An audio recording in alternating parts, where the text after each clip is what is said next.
The bazaar was alive with noise. Merchants shouted in strange alien tongues. Spices filled the air with sharp smells. Shining trinkets hung from wooden stalls, catching the sunlight. Creatures from different worlds walked between the narrow paths. Some were tall and armored, some small and covered in fur. And in the far corner of the market, there was a cage. Inside the cage sat a girl unlike anyone else. Her skin was pale silver, her eyes glowing faint blue. Her dark hair was messy, covering part of her face, chains wrapped around her wrists and ankles. She was young, but her gaze was cold and full of fire. People kept their distance, whispering as they passed, "That's the untamable one," a tall alien muttered to his friend. "She's bitten every owner she's had," another replied. "They say she once broke a man's arm," said a third. They laughed, but none dared get too close. The merchant who owned her was a thick, heavy alien with scaled skin. His eyes were greedy and mean. He stepped toward the cage with a piece of dried meat in his hand. "Eat, you worthless thing." He growled. The girl didn't move. He shoved the meat closer. Her eyes narrowed. Suddenly, she lunged forward. Her sharp teeth sank into his finger. The merchant screamed, dropping the meat. Blood spilled onto the dusty ground. He yanked his hand back, shouting curses. People nearby laughed and shook their heads. "See? I told you she's a wild one," someone called. "She's useless. No one can tame her," another shouted, but not everyone was laughing. At the edge of the crowd stood a human. He was tall, with rough hands and tired eyes. His name was Jack. He didn't laugh, he didn't speak, he just watched. The girl's eyes met his for a brief second. She expected to see mockery or fear, but there was neither. There was curiosity. It made her look away quickly. The merchant wrapped his finger with a cloth and glared at the crowd. "She's for sale," he barked. "Half price. No quarter price. I don't care. Someone take her before she kills me." People stepped back. No one wanted the trouble. The girl sat back in the cage, her eyes half closed. She had seen this many times before. Owners came, owners went, and she always ended up back here. It didn't matter. She had already decided she would never belong to anyone. Then a voice spoke. "I'll take her." The market went quiet, heads turned. It was the human Jack. The merchant stared at him. You want her? You must be mad." Jack didn't answer. He took out a small pouch of coins and dropped it onto the merchant's table. The coins clinked together. The merchant shrugged. Grabbing the pouch, "Fine, she's yours. Don't come crying to me. When she bites your hand off," he unlocked the cage and handed Jack the chain. The girl's eyes narrowed at the human. She expected him to yank the chain, but he didn't. He just stood there, holding it loosely. "Come," he said, his voice calm. She didn't move. The merchant shoved her forward. She stumbled, but stayed standing. Jack began walking. He didn't pull her, he just walked. She hesitated, then followed, the chain clinking with each step. The market was still watching. Some people whispered bets on how long Jack would last. Others shook their heads, calling him foolish, but Jack didn't hear them. He led her through the streets. The air smelled of dust and roasted food. Children ran past, laughing, but stopped to stare at the chained girl. She kept her head low, not meeting their eyes. After a while, Jack stopped at a food stall. He bought 2 bowls of hot stew. He handed one to her. She looked at it suspiciously. "What's this?" she asked sharply. "Food," he said simply. "I don't want it," she muttered. "Fine," he replied, sitting down to eat his own. The smell of the stew reached her nose. Her stomach growled loudly. She waited a few minutes, then slowly took a bite. It was warm, rich, and far better than the scraps she was used to. She ate the rest without looking at him. When she finished, he took the empty bowl without a word. They kept walking. She realized something strange. He hadn't hurt her. He hadn't shouted at her. He hadn't even tightened the chain. She didn't trust him. But it was different. For the first time in a long while, she felt more curious than afraid. By the time they left the market behind, the sun was setting. The sky turned gold and red.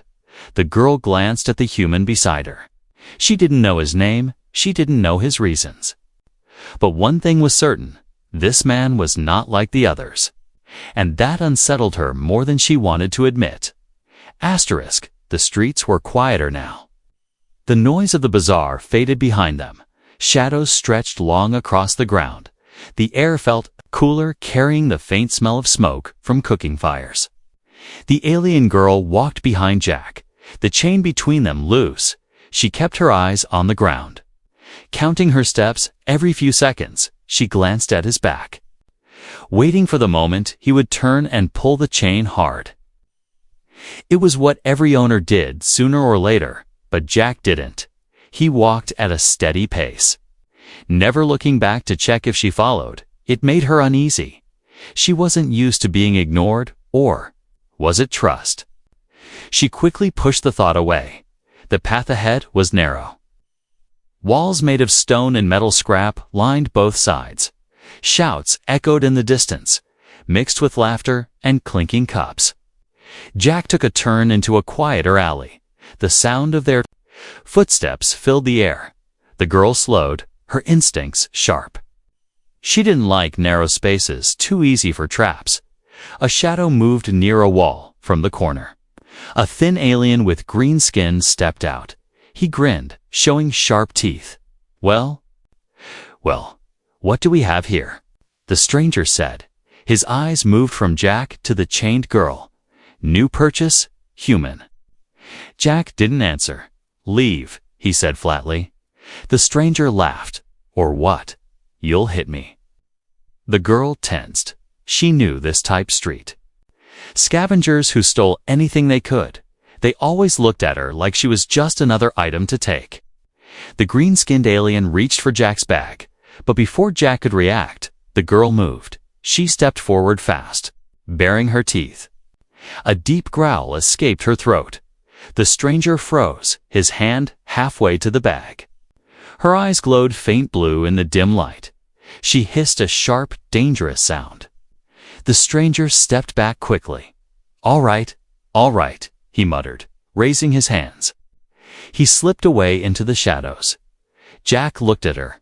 You didn't have to do that, he said. She shrugged. He was going to steal from you. His voice stayed calm, and if he had, I could handle it. She narrowed her eyes. You're welcome, she muttered, turning her head away. They walked on. The chain still loose. The girl thought about what just happened. She had defended him without thinking. Why? She told herself it was instinct, nothing more. Still, it bothered her that she cared enough to act. Soon, they reached the edge of the market district. The streets opened into a wider road. Fewer people walked here. Buildings grew taller, casting deep shadows over the ground. A faint hum of machines came from somewhere far away. Jack stopped at another stall, this one run by a quiet old alien. He bought a loaf of bread and a small jug of water. He handed the bread to her. Eat, he said simply. She looked at him. Why? Because you're hungry, he replied. She took the bread but didn't eat it right away. Instead, she sniffed it, testing for poison. It smelled plain and fresh. She broke off a piece and chewed slowly. Her eyes stayed on him as she ate. No one had ever given her food twice in the same day without expecting something in return. When they reached the quieter residential area, the air felt different. It was still dusty. But there was less noise. Doors were closed, windows shuttered. A dog-like creature barked from a rooftop, watching them pass. Jack glanced at the sky. The light was fading fast. We'll reach home soon, he said. The word home felt strange to her. She had never had one. She wanted to ask what his looked like, but she kept silent as they turned another corner. She noticed a small group of young alien boys. They were playing with a broken metal hoop, kicking it along. The road, when they saw her, they stopped. One of them pointed. "Look. It's the wild girl," he shouted. Another laughed. "Careful, she'll bite you." The others joined in, making barking noises. She kept walking, not looking at them. Jack's jaw tightened, but he didn't speak. He just walked beside her until the boys' voices faded behind them. Finally, they reached the outskirts. Here, the buildings were older and fewer. Beyond them stretched open ground with patches of dry grass. In the distance, a small house stood, built from mismatched stone and metal. Its roof was slanted, smoke rising from a thin chimney. Jack stopped at the edge of the path. "This is where we live now," he said. The girl stared at the house. It wasn't grand, but it was solid. A strange feeling stirred in her chest. Something she couldn't name. Maybe it was hope, or maybe just curiosity. Jack walked toward the door, the chain still loose in his hand. For a moment, she thought about running. There was open land around them. She could disappear before. He caught her, but her feet didn't move. Something kept her walking behind him, step by step, and she hated herself for not knowing why. The small house stood silent under the deep orange sky. Wind moved gently through the dry grass, carrying the faint smell of smoke.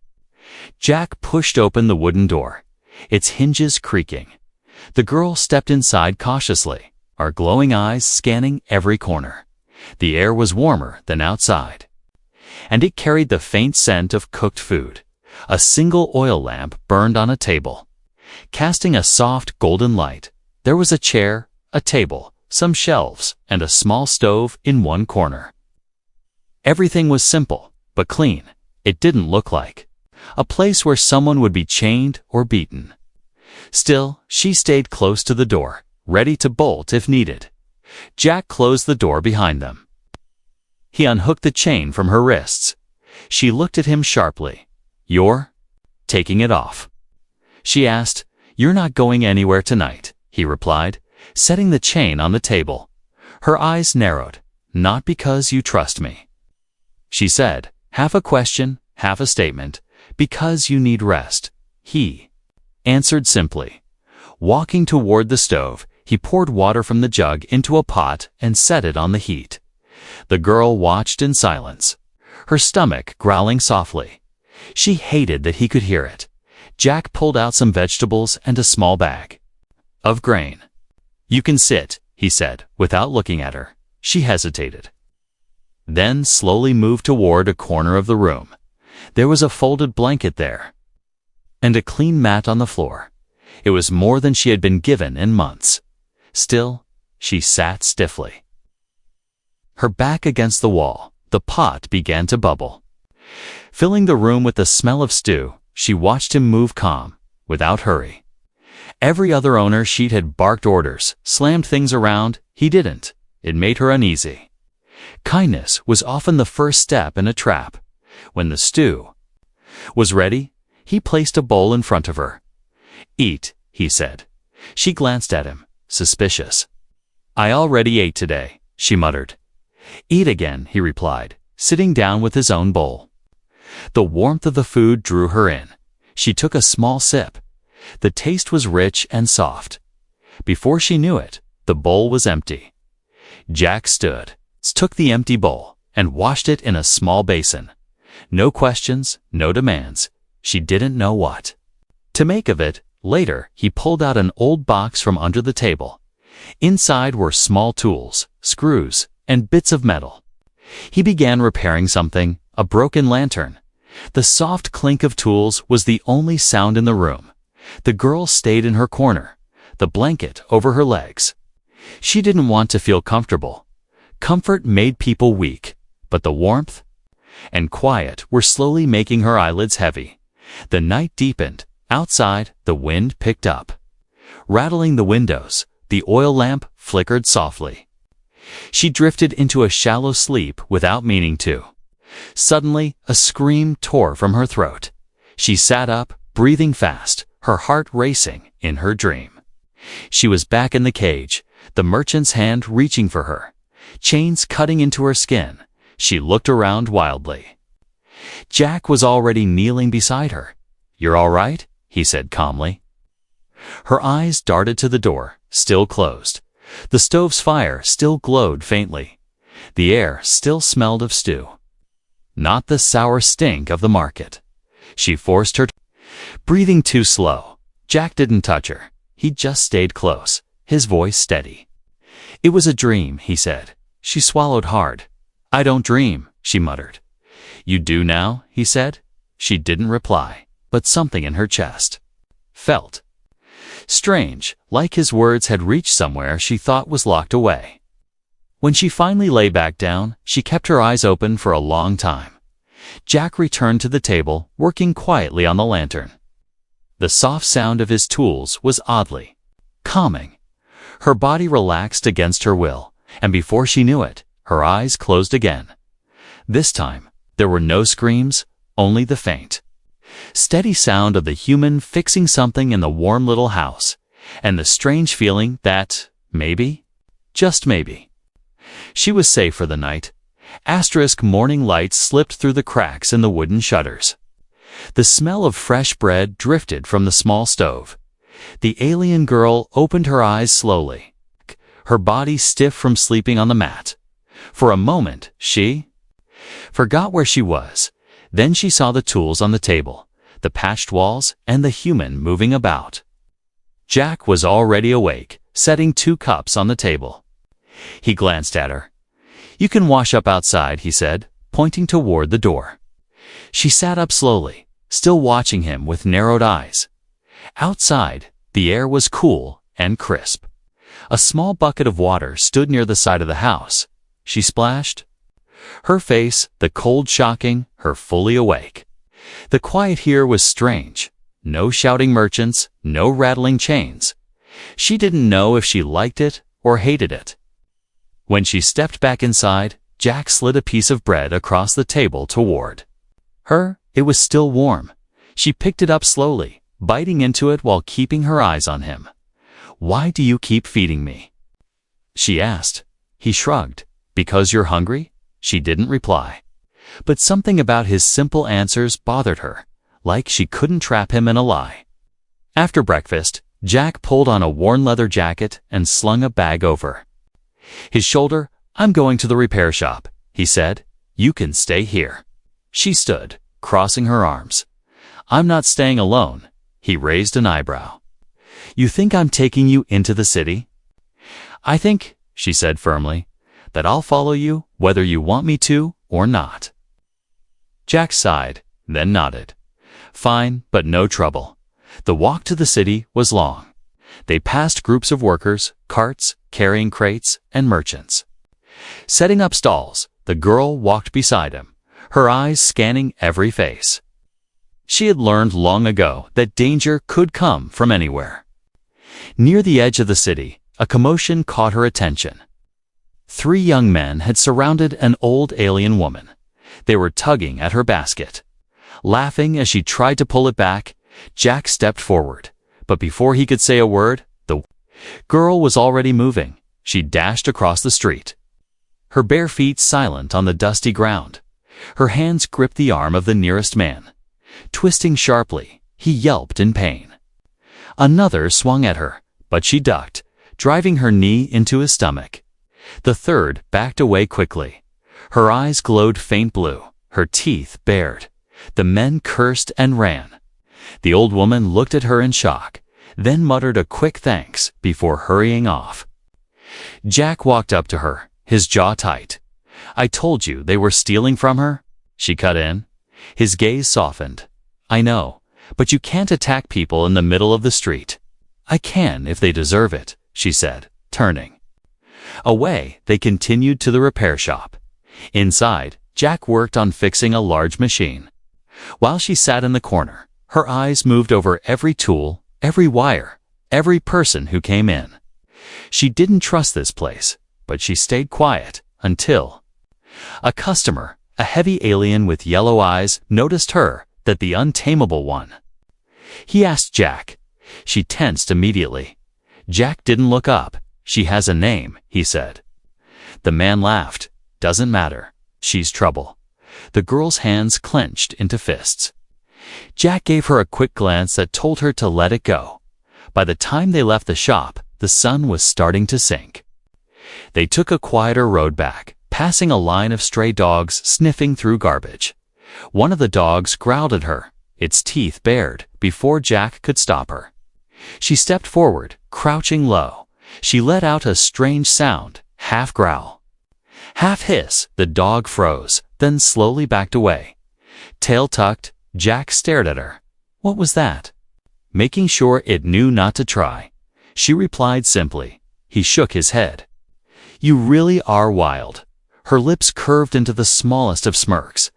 Better wild than weak. When they reached the house, the sky had turned deep purple. The wind carried the sound of distant laughter from the city. Jack unlocked the door, setting his bag on the table. He looked at her seriously. You can't keep doing that. Doing what? She asked, leaning against the wall, jumping into fights like you have nothing to lose. She tilted her head. That's because I don't. Something in his expression changed, a mix of anger and pity. Then, maybe it's time you did, he said quietly. She didn't answer, but that night, lying on the mat, she thought about his words, and for the first time, she wondered what it would be like to have something worth losing. Days passed. The alien girl settled into the strange rhythm of life in Jack's small house. He left each morning for the repair shop, sometimes taking her with him, sometimes not. When she stayed home, she explored every corner of the place. She touched the tools on the shelves, examined the little carvings Jack kept on the table, and even sniffed the strange herbs he stored in jars. She never admitted it, but the quiet safety of the house felt different from anything she had known before. Still, she never let her guard down completely. At night, she kept a small knife hidden under the mat. If Jack noticed, he didn't say anything. He gave her space, never pressing her to talk. But he saw how her eyes sometimes went far away, staring at nothing. He saw the way she tensed whenever someone mentioned cages or markets one evening. The wind outside was strong. Dust swept against the windows, rattling the shutters. Jack lit the oil lamp and placed a bowl of stew in front of her. She sat across from him, silent, halfway through the meal. He spoke. What's your name? She looked up sharply. You don't need to know. I'd like to, he said. She shrugged. Names don't matter. People forget them anyway. Jack leaned back, studying her. You've been through a lot, he said quietly. Her eyes narrowed. You don't know anything about me? Then tell me, he said. She pushed the bowl away. No. For a long moment, they sat in silence, the lamp flickering between them. Finally, Jack spoke again. You act like the whole galaxy is your enemy. That's because it is, she snapped. They took me when I was small. Sold me again. Over and over, her voice was sharp, but there was a tremble in it. I bit, I fought, I escaped when I could. And every time they caught me, they made it worse. Jack didn't interrupt. They chained me in the dark for weeks, only letting me out to fight or work. Some owners, they liked hurting me just to see how long I'd last before I broke. Her eyes glimmered in the dim light. But I never broke, she said fiercely. I made them fear me. I made them regret buying me. Jack's hands tightened slightly on the edge of the table. He wanted to tell her she didn't have to live like that anymore. But he knew she wouldn't believe it yet. You've survived, he said finally. Her gaze flickered. I don't survive. I win. After a moment, she leaned back. I told you enough. Don't ask for more. Jack nodded slowly. All right. But I'm not like them. Her lips pressed into a thin line. They all say that. The wind outside howled, making the shutters bang. Jack stood and secured them when he returned. She was staring into the fire in the stove. Her hands were wrapped around the bowl again, holding onto the warmth for the first time. She looked less like the wild creature from the market and more like someone who had been cold for a very long time. Later that night, she sat near the door, watching the rain that had started to fall. The ground outside turned dark with water. Jack was at the table, fixing a broken clock. She glanced at him. "You don't ask much about me," she said suddenly. "I'll listen if you want to talk," he replied. "And if I don't?" "Then I wait," he said simply. She didn't understand this human. He didn't force her, didn't demand obedience. He gave her food, space, and even the chains stayed on the table, untouched. It made her uneasy because it meant she had nothing to fight against before going to sleep. She spoke again, her voice low. "My name is Sarah." Jack looked up from the clock. "Sarah," he repeated. She nodded once. "Don't use it unless you have to." "All right, Sarah," he said, with the faintest smile. She turned away quickly so he wouldn't see the flicker of warmth in her eyes. But as she lay down, she whispered her own name to herself. It had been a long time since she'd heard it without anger or fear in the voice that said it. The day started quietly. The rain from the night before had left the ground damp, the air cool. Jack and Sarah walked together toward the repair shop.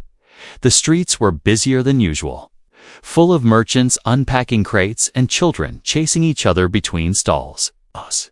Sarah's eyes moved constantly, scanning every shadow. Her instincts never allowed her to relax in a crowd. Jack was carrying a small case of tools. They were halfway through the market district when Sarah noticed a figure watching them. A tall alien in a dark coat, leaning against a wall. His eyes never left her. She felt the old tension return to her shoulders. "That one," she muttered. To Jack, tilting her head slightly. Jack glanced over, but kept walking. "Don't look too long," he said quietly. Sarah's jaw tightened. She knew a bounty hunter when she saw one. It happened fast. As they passed a narrow alley, two more figures stepped out, blocking their path. The one in the coat approached slowly. Well, he said, his voice like cold steel. "Didn't expect to find you this easy." Sarah's hands curled into fists. Jack stepped in front of her. "She's with me," he said. The bounty hunter smiled without humor. "She's wanted on 3 systems. Dangerous, violent, worth a lot, alive, or dead." Jack's grip on the tool case tightened. "You're not taking her." The hunter's smile widened. "You think you can stop us, human?" 2 of the men moved forward. Jack didn't hesitate. He swung the tool case hard, catching one in the jaw. The second lunged, but Jack shoved him back. The bounty hunter drew a blade. Stepping toward Jack, Sarah's blood surged. Every instinct told her to run, to save herself, but she didn't.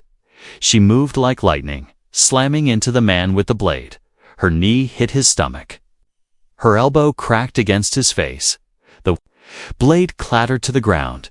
One of the others grabbed her arm, but she twisted and bit down hard. He screamed, letting go.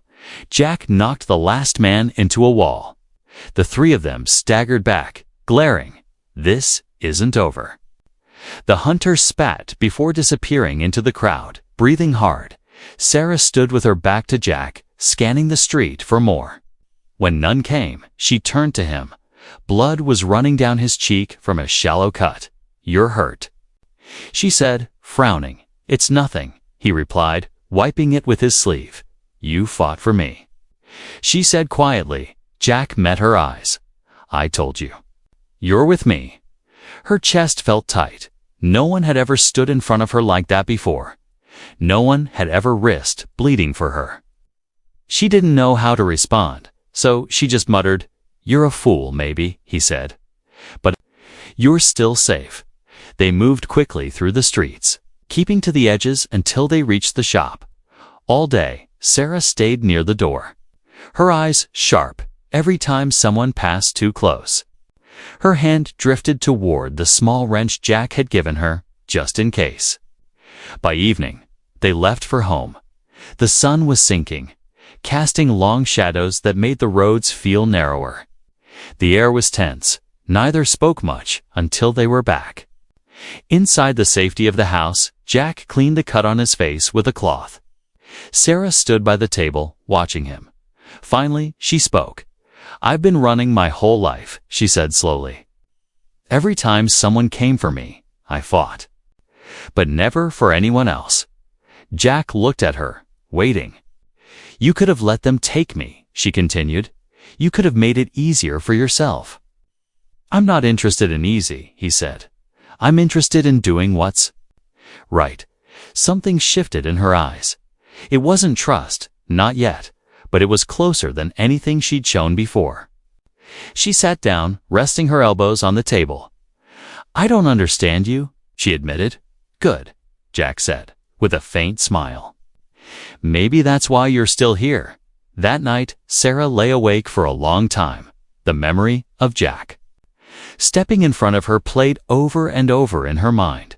For years, she had believed the only person worth protecting was herself. But now, the thought of someone else taking him away made her feel something fierce and unfamiliar. She didn't name it. She just knew that if the bounty hunters came again, she would be ready. The next few weeks passed without any sign of the bounty hunters. Life in the small house began to settle into a pattern. Jack worked during the day, repairing machines and tools for the people in the city.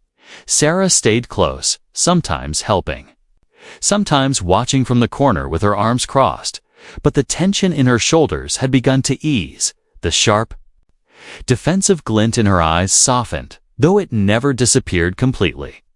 One morning, they returned to the bazaar. It was the first time Sarah had been back since the day Jack bought her. The sounds were the same, the shouting merchants, the smell of spices, the clatter of boots on stone.